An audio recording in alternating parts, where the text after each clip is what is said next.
what's the best way to protect your wealth right now, and probably what are some of the things we need to look out for going forward as far as growing our wealth and really making the best of this crisis and this wealth transfer that we find ourselves in.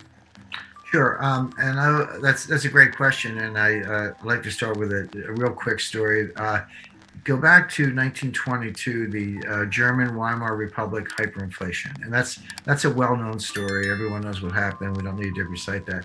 But there was an individual at the time. His name was Hugo Stinnes, and I talk about this at the end of chapter six. The end of chapter 5 of my book, The New Great Depression. Hugo Stinnes saw the hyperinflation coming, and he went out and before it hit and borrowed all the Reichsmarks he could. That was the currency at the time, and he invested in hard assets. He bought coal, steel, shipping assets, railroads, etc. Then he just waited, and here comes the super hyperinflation. Well, he paid back all the debts. I'd like to say he paid pennies on the dollar, but it was a millionth of a penny on the dollar. They were sweeping the currency down the sewers, but he went through the exercise of paying back his debt with this worthless currency, and he kept the assets. And became the richest man in Germany. And I don't speak German, but his nickname was the Inflationskönig, which means the inflation king. So the point of the story, and it's a true story, you can look up what's in this. The point of the story is even in the greatest hyperinflation in the history of developed economies, in the history of the world, this guy became the richest man in Germany because he saw it coming and he did the right thing. So the point I make to investors is that you're not helpless. We're in hard times. They may get worse in some ways, but you don't have to curl up in the ball. There's always something you can do to go out and at a minimum preserve wealth and even better prosper and make some money. So let's get specific about that. The first thing, and I hate cliches, this is going to sound like a cliche, but it's important to explain what it means, is you need to have diversification. Now that sounds obvious. Every economics teacher will say you have to diversify your assets, but people don't really understand it. I've run into investors and they say, well, I'm highly diversified. I've got 30 separate stocks in 10 sectors. I've got semiconductors, consumer non-durables, utilities, et cetera. And I go, no, you're not diversified. You may have 30 stocks, but you have one asset class. It's called stocks, and they go up together and down together, and you're not protected at all.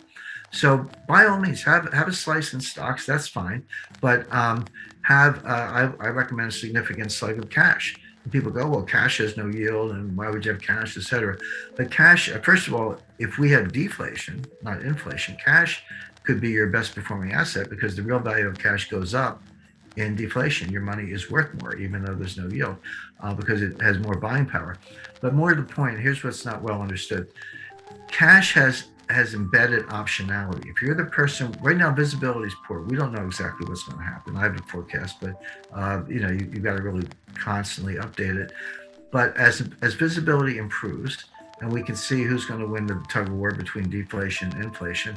If you're the person with cash, you can pivot. Maybe you want to buy more gold because here comes inflation, or maybe everything ends well and you want to buy more equities instead. Well, you can do that if you have cash. If you throw all your money in private equity, and you decide that's not such a good bet, good luck getting your money back from Henry Kravis. I mean, he's a great private equity manager, but he's not going to give you your money back early. You're stuck. So it's a good idea to keep some cash in reserve. Beyond that, some alternatives, some room for private equity, room for venture capital. I highly recommend residential real estate in what I call go-to locations. Let me just explain that briefly. Right now, we're seeing it in the United States, but I don't doubt you're seeing it in Victoria and Melbourne and elsewhere. People are getting out of the cities. I mean, cities have always been a trade-off. On the one hand, there's noise and pollution, a certain amount of crime and high taxes and all that. But on the other hand, you have museums and cultures and great restaurants, and there's a lot of buzz, and people find it very attractive. And on balance, people have accepted the trade-off. They'll say, like, I'll take the excitement of the city despite the inconveniences.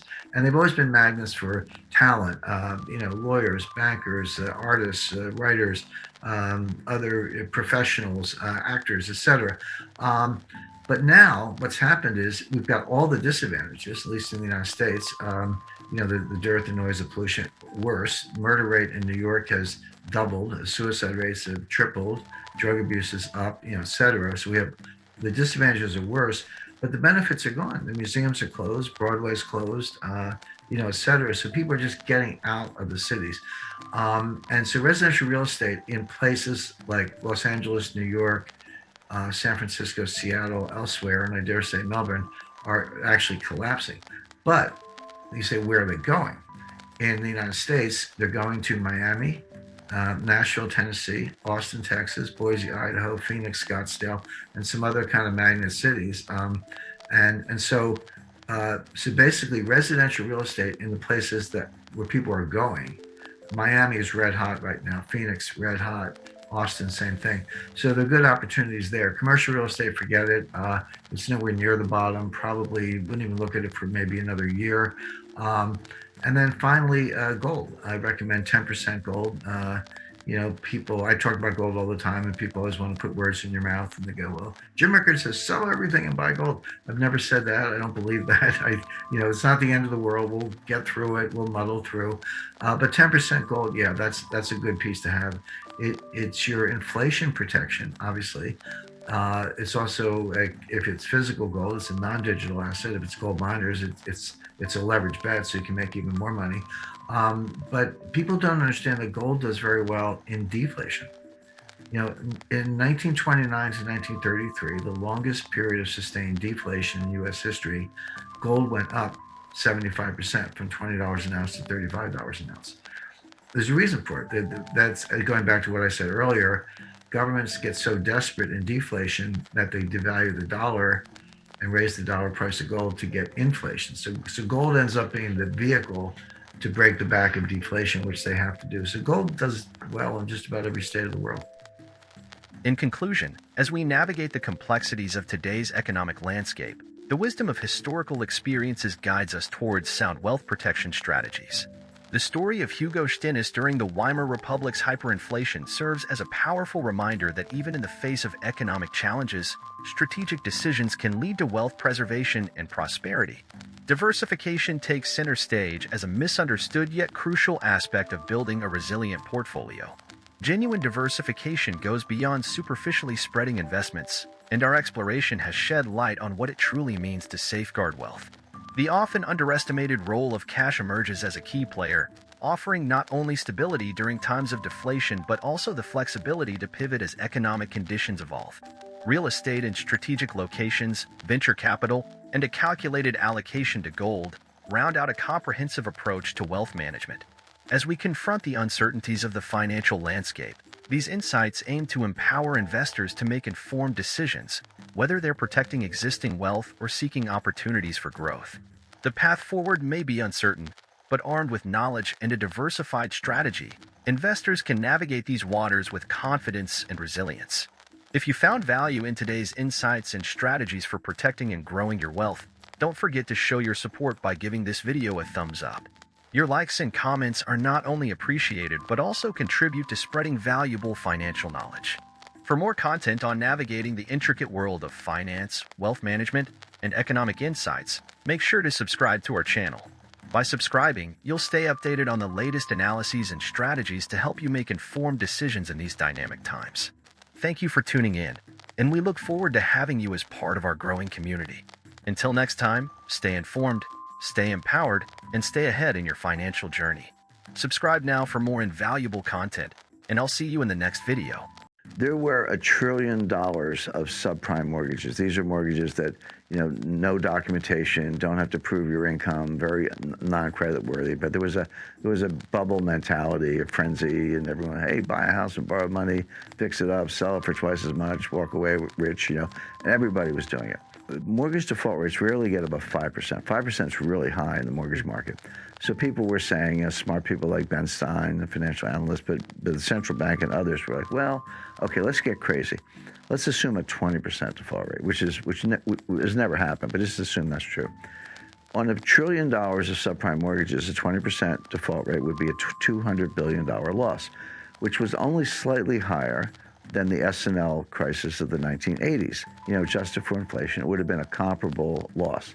And the attitude was, well, we survived the 80s, we'll survive this. Yeah, it's bad, banks will take losses, stock prices go down a little bit, but we'll survive. What they missed is, yes, there was $1 trillion of subprime mortgages, but there were $6 trillion of derivatives. Yeah. That was invisible. So all of a sudden, 20% of that was 1.2 trillion. So you create derivatives out of thin air, and there's no limit on how many you can have. They're off balance sheet, meaning give me the balance sheet of the company, I won't see them. You have to read the footnotes and then the information behind the footnotes. So non-transparent, unregulated, no limit on size. So the crisis was actually much worse than anyone realized. And then when it started to collapse, the contagion spread throughout the financial system. My point about 2008, it was because we did not learn the lessons of 1998, and we flew right into 2008. But once again, we have not learned the lessons of 2008, and we're going to fly right into the next storm. In 1998, Wall Street got together and bailed out a hedge fund. In 2008, the central banks got together and bailed out Wall Street. Who's going to bail out the central banks? In other words, the point is each crisis is bigger than the one before. The intervention gets elevated, larger dollar amounts. And are we now at the point where there's no one left to bail us out? And one of the questions I'm asked most frequently is, okay, Jim, I kind of follow your analysis on how risk works and how complexity theory and capital markets, how that works. But where's the crisis coming from? What's going to be the catalyst? It's actually a long list. Now, student loans, there are $1.6 trillion worth of student loans. So this will go, and kind of this gets to your point, Francis, you know, how do capital markets and money markets and Fed policy kind of leach into debt and deficits? So when a lender, credit union, or anybody, or university makes a loan to a student, and the Treasury guarantees that loan, which they do, it's off budget. Again, it's not strictly a derivative, but it is non-transparent. So then the student defaults, and the credit union, the lender, simply turns to the Treasury and said, here's your loan file, pay me. And the Treasury pays the lender because they've guaranteed the loan. Now it's on the Treasury. But until that point, that loss is not on the books of the United States government. That loss is not part of the deficit. But when the Treasury writes the check to make good on the guarantee, it does go into the deficit. So we think deficits are high now, but there's this $1 trillion tsunami of student loan losses that's going to pile on top of the structural deficits and make it even worse. So all these things are, I spend all my time analyzing these things. I see them all. I can describe them.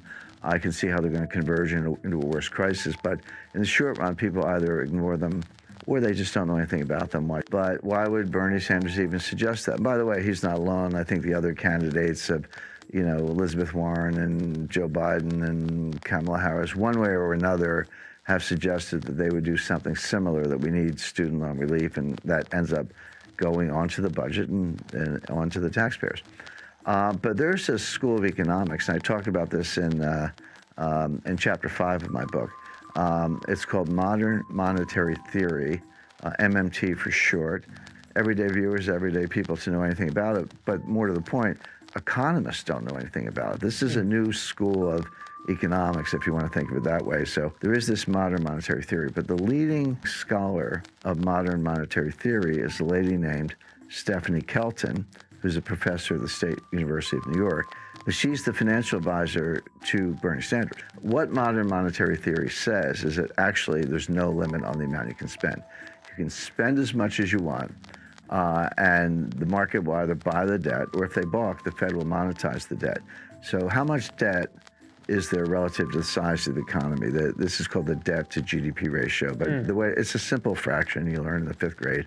How much debt divided by the size of the economy? So in a simple example, if you had $5 trillion of debt and a $10 trillion economy, that fraction would be 1/2. So you would say the debt to GDP ratio is 1/2 or 50%. Today, the debt is larger than the economy. That ratio is over 100%. We have round numbers, about $23 trillion of debt and about a $22 trillion economy. So the ratio is about 105%, highest since World War II. That troubles me, it troubles other economists. But my friend Stephanie says, what's the problem? You could take it to 150%, 200%, 250%. By the way, that's where Japan is. Japan's at 250%. Greece is 175% or so. Italy's 135%. They're all still standing. Go to the Ginza, it looks like Times Square. So you don't see visible signs of stress. And here's the irony. Ben Bernanke would absolutely not agree with this theory, and he said so publicly. But Professor Kelton says to Bernanke, you proved our point. You were the one who took the Fed's balance sheet and quadrupled it from 800 billion to 4.5 trillion or so. You proved that you can print trillions of dollars of money without causing inflation, without causing high interest rates, without causing a run on the bank. So all we're saying is, you did it to prop up Jamie Dimon's bonus.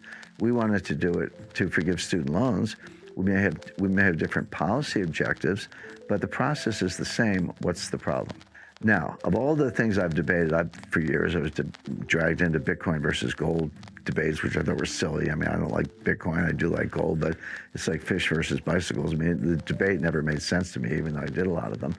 Of all the things I've had to rebut, this was actually the most difficult because it's superficially appealing. First of all, legally, it is true that the Fed can take their balance sheet as high as they want. There's no legal limit on the Fed's ability to print money. It is true that Japan has a much higher debt to GDP ratio, and they're still standing. It is true that the Treasury can borrow as much as they want, subject to periodic increases in the debt ceiling, which have never been denied. And the Fed can monetize the debt. So all the elements of the thesis are actually correct. So how do you refute it? And the answer is that legally it can be done. And if your goal is to print a lot of money and forgive student loans or give a guaranteed job or guaranteed basic income, whatever it is, in theory you could do that. But there is an invisible psychological boundary, and this is what the modern monetary theorists don't understand, and I don't think Ben Bernanke understands it. There comes a time when people wake up and they say, I don't know what's going on here. I don't have a PhD, but get me out of the dollar. It doesn't. And so I'll buy gold. I'll buy silver, land, oil, natural resources. Buy a new car. Buy a house.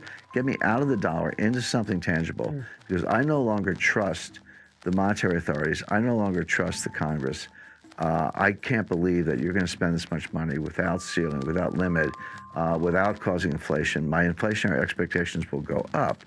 And the way to deal with that is to buy hard assets, starting with gold, but not exclusively gold. There, as I say, land, real estate, natural resources. They're all good. They're all good substitutes.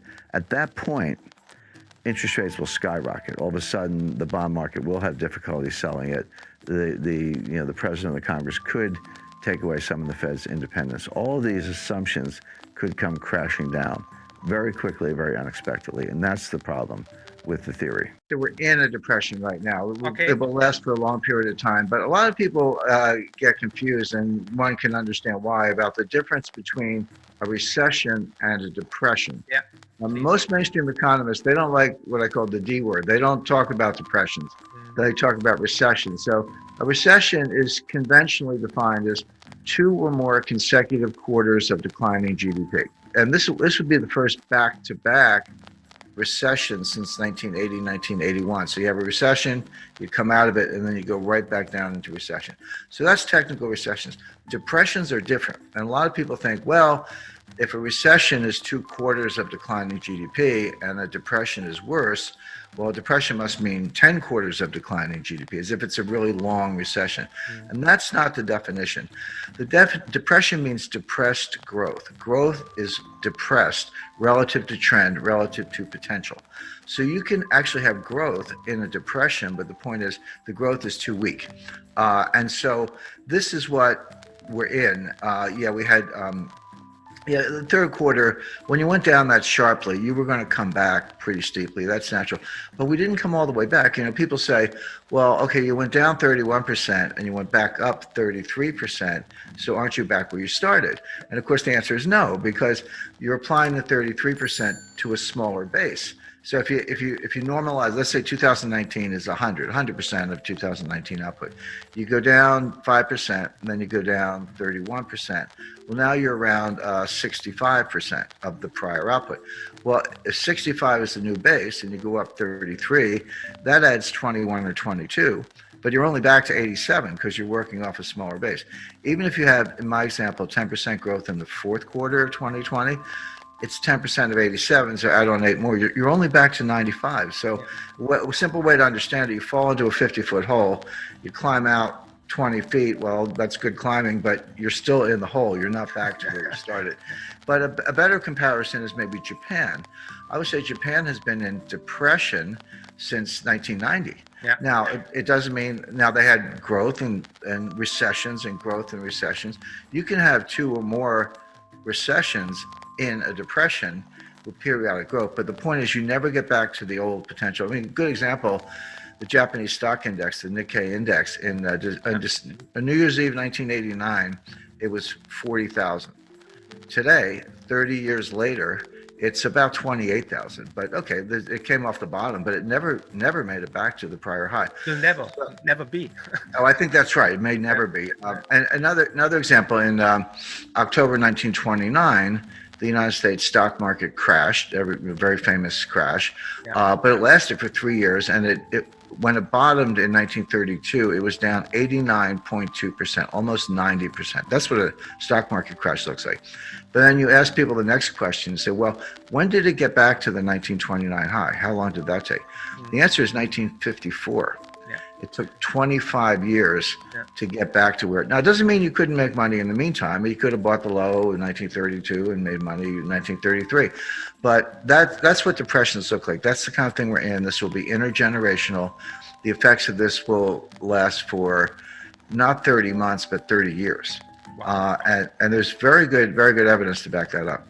There was a group, it was an economist at the Federal Reserve Bank of San Francisco and 2 academic economists. And they looked at all of the pandemics in the last 650 years, going back to the Black Death.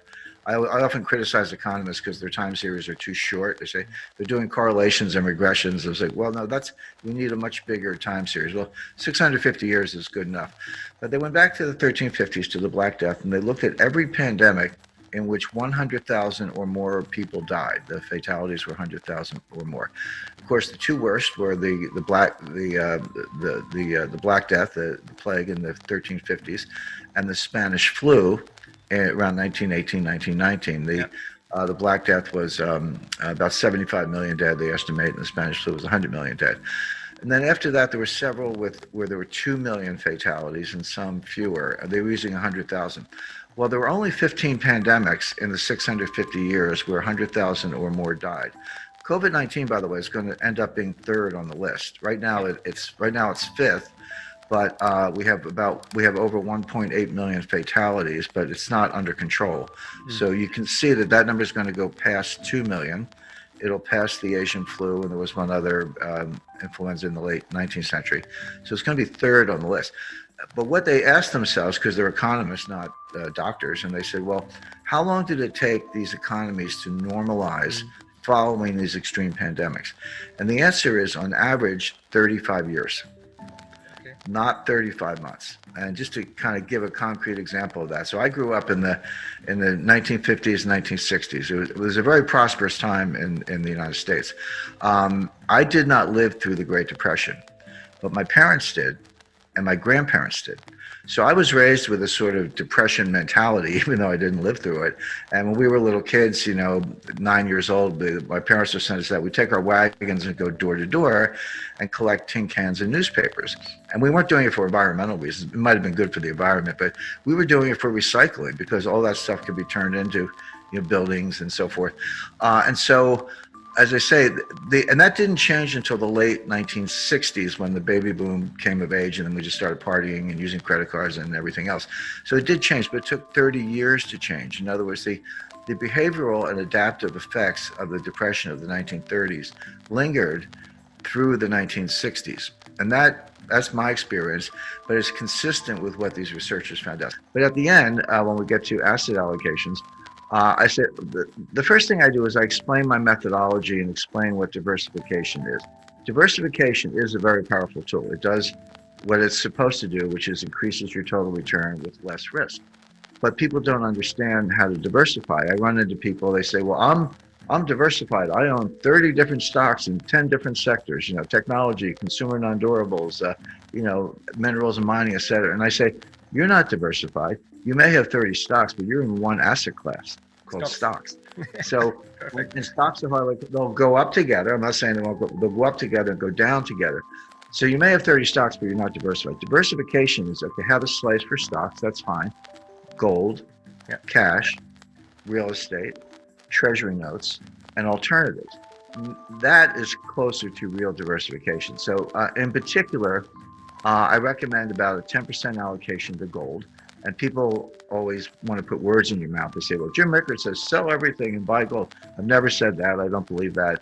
But a 10% allocation, I think, is right. That will, if there is extreme inflation, that will produce gains that are so large, they'll kind of insulate the rest of your portfolio. So you're protected that way. And if there's a loss of confidence in the dollar or some kind of currency collapse, again, gold will do very well. I also recommend 10-year treasury notes, or for the German investor, bunds, 10-year bunds. And the reason for that is, first of all, they're high credit, they're liquid, but interest rates are going to go lower, which produces capital gains. It's a little bit counterintuitive. People don't understand bond math, but it's pretty simple. If interest rates go down, the value goes up.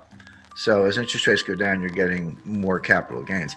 So we have a lot of, very smart, very prominent people in the United States, Jeff Gundlach, Bill Gross, Dan Isaacson at PIMCO, and others who say, the interest rates are too low. This is the greatest bond market bubble in history. Short the bond market, et cetera. One by one, they've been carried off feet first. They've been wrong about that. And the reason is they confuse real rates and nominal rates. So nominal rates, that's the rate you see on television or when you look at a screen. That's the nominal rate. But the real rate is the nominal rate minus inflation. And the problem is nominal rates are low. That's true, but real rates are not low. I borrowed money in 1980 at 13%. That was my first mortgage. My mother cried because her first mortgage was 2%. But I said, Mom, I'm borrowing at 13%, but inflation was 15%. So my real rate was -2.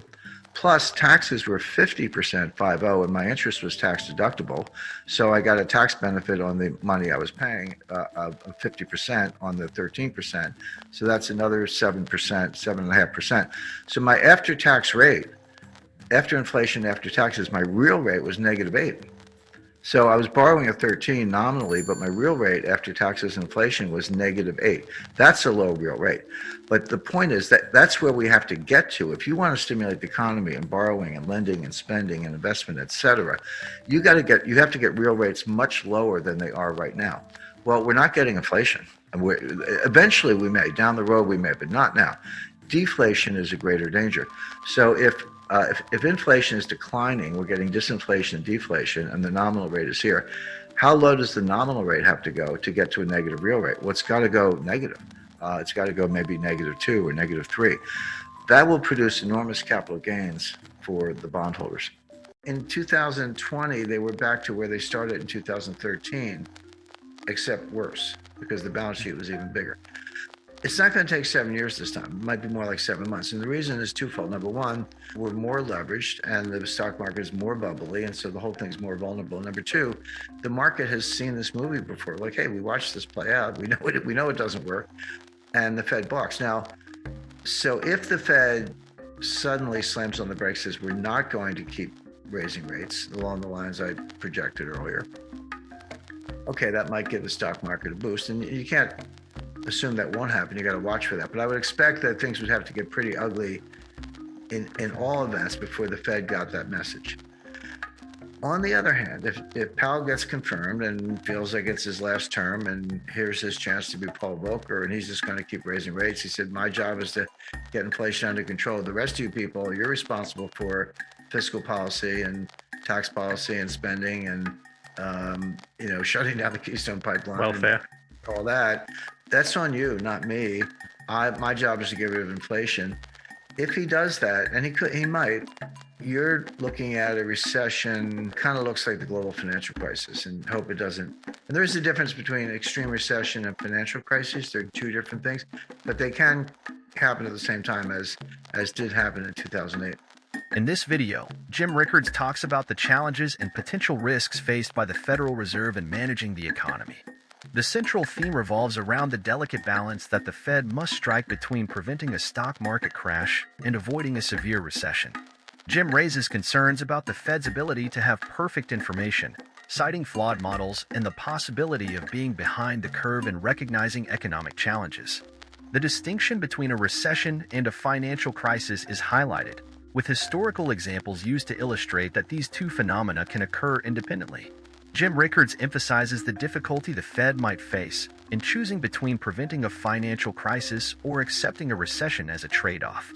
The reference to Paul Volcker's actions in the 1980s adds historical context, showcasing a deliberate choice to induce a severe recession for the purpose of combating inflation.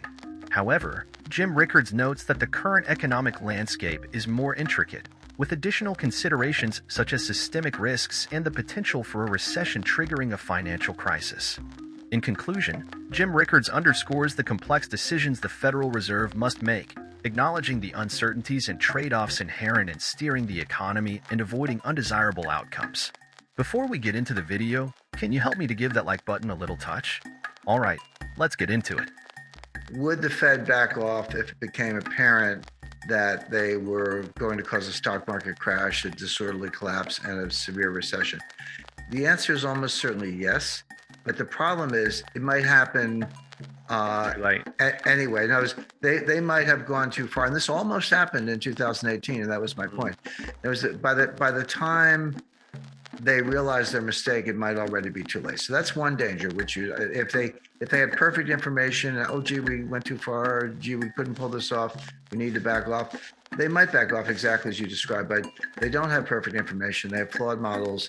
They tend not to look at history, and they could Behind the curve. they could crash the car before they knew it was out of control. It's like slamming on the brakes on ice. You can slam on the brakes, but you're going to go for a long time before the car stops. So that's one problem. The second problem is you have to separate, as I said, recession, even severe recessions, from financial crises. In 1998, we had a financial crisis, but no recession. In 1994, we had a financial crisis, no recession. In 2020, we had a severe recession, no financial crisis. That was not a financial crisis. In 2001, we had the NASDAQ collapsed 80%, but there was only a very mild recession, and that was not a financial crisis. So the Fed might say, and again, might, because who knows, but they might say, well, of course we don't want a financial crisis. Now, to your point, Nick, nobody wants that, and they do get out of control.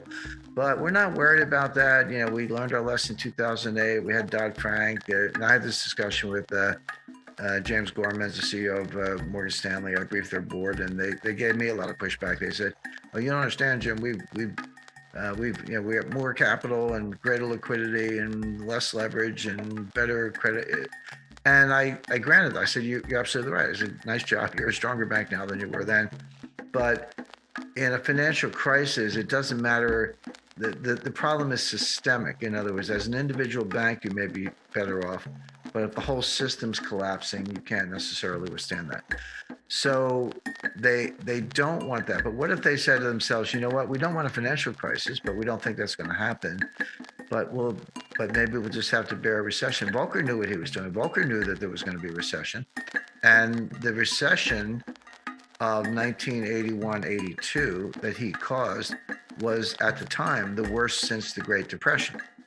Now, we've surpassed that twice since then, 2008 and 2020, although it's hard to know what 2020 was. I mean, down 36% in 2 months and up 38% the next 2 months. I mean, what is that? But at least in technical terms, we've had two worse recessions, 2008 and 2020, since then. But at the time, and I lived through that, I was around, that was the worst recession. But Volcker knew that would happen.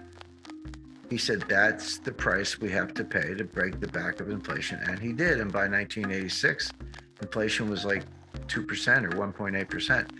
Now, there was far less worry about financial crises at the time. Because remember, this was before the repeal of Glass-Steagall. You know, commercial banks, no one really cared about investment banks. They could fail. So what? They cared about the commercial banks, and they had a pretty good handle on that. So they weren't worried about financial crisis. But today you would be for the reasons we mentioned. So there are two possible major blunders here, but again, don't underestimate the Fed's ability to do both. One is that they could decide they don't want a recession but not know until it was too late. They just tighten into it, don't know it until it's too late, and then the damage is done. The other one is they could sign up for a recession, say, yeah, sorry, but that's the price of getting inflation under control, and trigger a financial crisis that nobody wants but could happen anyway. So, it's kind of so and Charybdis, take your pick. Severe recession, but we know it's coming. Recession that causes a financial crisis that we didn't want, or just let the inflation rip. What's the good outcome there? What's the good one? Yeah. But I think those are the three choices. I think you're right. In the face of these complexities, our discussion leaves us with three potential scenarios: the risk of unwittingly tightening into a recession, the prospect of accepting a recession for inflation control, or the challenging choice of allowing inflation to run rampant. The Federal Reserve stands at a crossroads, and the decisions they make in the coming months may well shape the economic landscape for years to come. As we conclude our exploration, it becomes clear that the path ahead is fraught with challenges and decision-making. The balancing act between preventing a stock market crash and avoiding an unintentional recession places the Federal Reserve in a formidable position. The lessons from 2018 serve as a stark reminder that perfect information eludes them, and the consequences of their decisions may only become apparent once it's too late to correct. The historical perspective sheds light on the dual nature of economic downturns, where financial crises and recessions don't always go hand in hand. Drawing parallels to Paul Volcker's bold strategy in the 1980s, we ponder whether the Fed might consider accepting a recession as a necessary sacrifice for taming inflation. We're seeing something globally we've never seen before, and it is the best single indicator of a recession. The last time we saw anything like this was 2007, just ahead of the 2008 financial catastrophe. So the stock market's saying it's all good, Goldilocks, soft landing, Fed's going to get the memo, they're going to cut rates, the pivot, and buy stocks. The bond market is saying no, this is bad and it's going to get worse, and it's actually too late for the Fed to do anything about it. But what happens is, as you get closer to the actual thing you're worried about, the inversion gets nearer and nearer. Now it is literally a month away or less. So that's like a big red siren, flashing light, whatever you want to call it. Interest rates are a lagging indicator. Everyone's like, well, how could interest rates going up if we're in a recession? The answer is, as you get closer to recession, who figures it out first? Well, the Fed figures it out last. They're usually the last to know. Wall Street is second last to know. The people who figure it out first are actual business people, entrepreneurs, restaurant owners, dry cleaners, taxi drivers, or even medium-sized businesses. They see it. If you're in the trucking business, it's real time. Inventories are sky high and new orders are being slashed. You're not moving anything by truck. A lot of business people are living in the real world in real time. They know what's happening now, and the stock market tends to figure it out later. But as far as banking and credit is concerned, what happens is, if you're a business person and you see business heading down, fewer customers, whatever, you go out and borrow all you can. You're like, hey, there's a really bad recession coming. If I got lines of credit, I'm going to use them up now. I don't want my bank changing the terms. I don't want material adverse average change clauses kicking in. Instead, I'm going to borrow everything I can. And that creates a demand for funds, and interest rates go up. And then the recession hits and the bankers go, what's going on? Credit losses start going up. And then they just turn off the spigots and they raise standards. They stop doing loans. And then interest rates will start to come down. But interest rates peak after the recession has already begun. So stock market's telling us Goldilocks, bond market's telling us, here comes, Hurricane Mitch or whatever. And then there's what I call the reality. What I see is a kind of a hybrid. The Fed's doing what they're doing, right or wrong. Okay, they're doing what they're doing. The market has their own interpretation. I agree with the market, certainly the bond market, that the Fed has probably over-tightened. They're going to keep going for the reasons I explained. That means they're going to make it worse. They're going to make the recession even worse. And they may pivot to say that there could be a rate cut. It won't be in April, but rate cut in August, maybe. I wouldn't rule that out, but for a really bad reason. In other words, if the Fed cuts rates, which they may, the pivot may be real. It's not because they engineered a soft landing and Goldilocks and everything. Oh, it's just right. It's because they screwed up as usual, as they've been doing since 1913. They over tightened.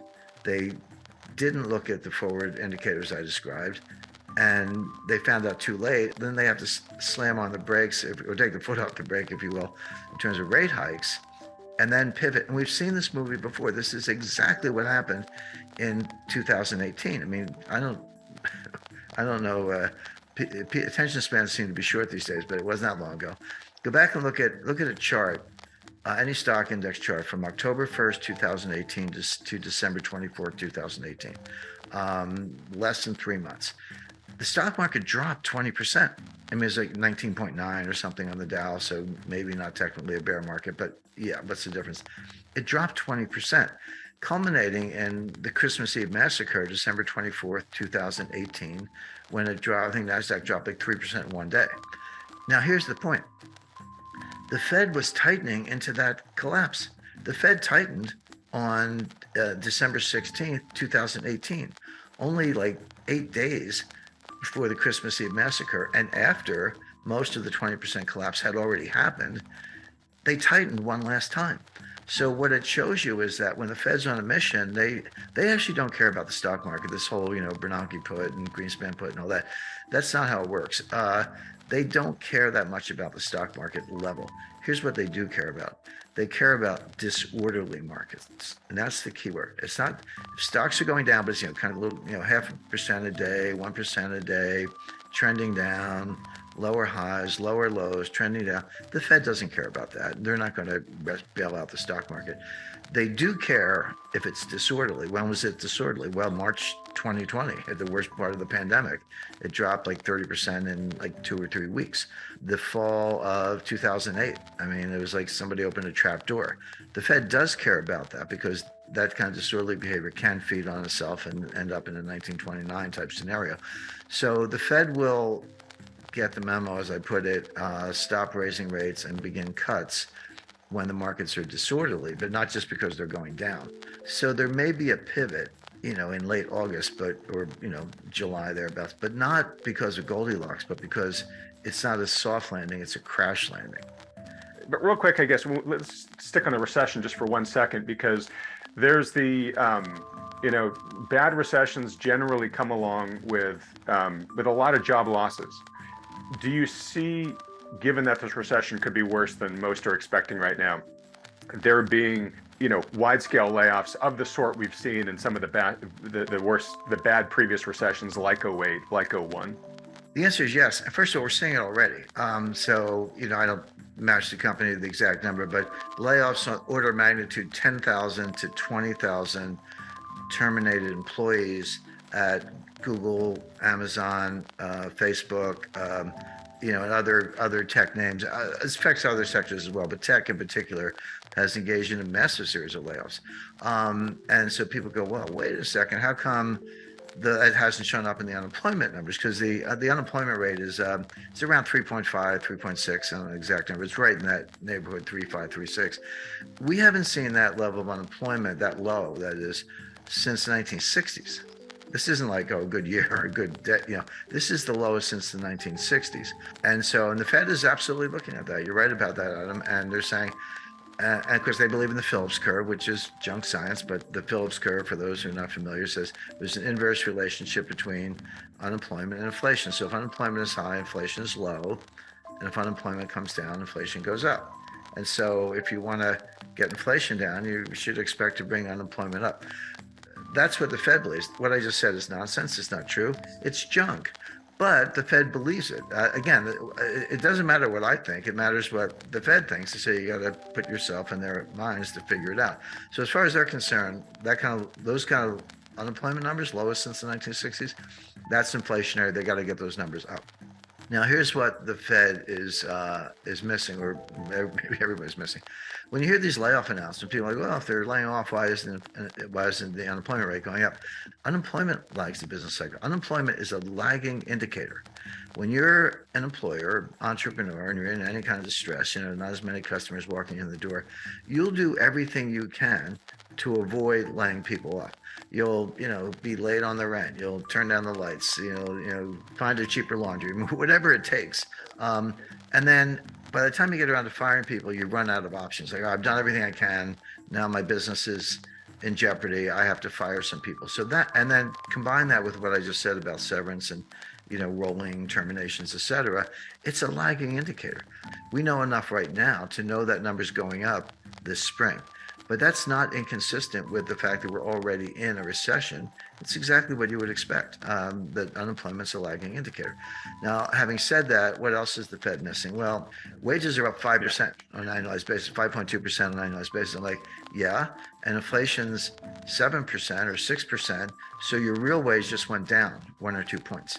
Because when the Bureau of Labor Statistics reports those wage numbers, those are nominal numbers. I'm not saying they're fake, but you have to know that they're nominal, and you have to subtract inflation to find out what's happening to real wages. And the answer is real wages have been going down for a couple of years because they runs around 5% annualized, give or take. Sounds like a 5% raise. What do you want?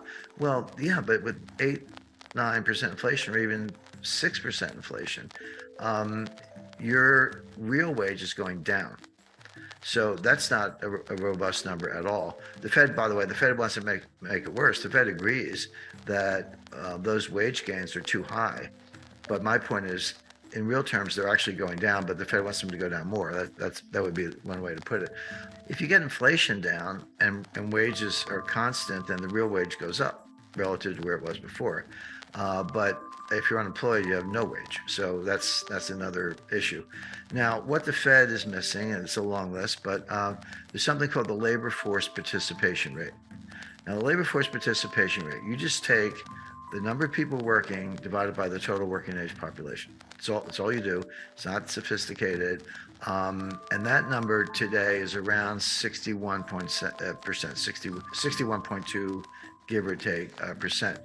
But as recently as 2000, that number was over 70%. And it has come down ever since, and it dropped like a stone during 2020, during the pandemic lockdown. Came back a little bit, but not much. The reason it got, first of all, it's never 100%. It shouldn't be. There are legitimate reasons to be working age population not working. You're a homemaker. You're a student. You're an early retiree. Right. You're in the military. Yeah. You're in the There's a bunch of perfectly good reasons. So it's never 100%, not even close. But 70 is pretty high and 60 is pretty low. And the trend has been down. So that leaves, relative to kind of a normalized number, that leaves about 8 to 10 million people between the ages of 25 and 54 who are not in the workforce. There's a big untapped labor pool. But if you took that group and threw it into the unemployment numbers, the way the Bureau of Labor Statistics calculates it, unemployment would be about 9%. And that's a depression level of unemployment. Bima, apain HP-nya nih Bima? Ini kenapa bisa loading terus di m-bankingnya? Kok nggak tahu Mima apain tadi malam ini? Nanti Mima apa nggak upgrade iOS gak?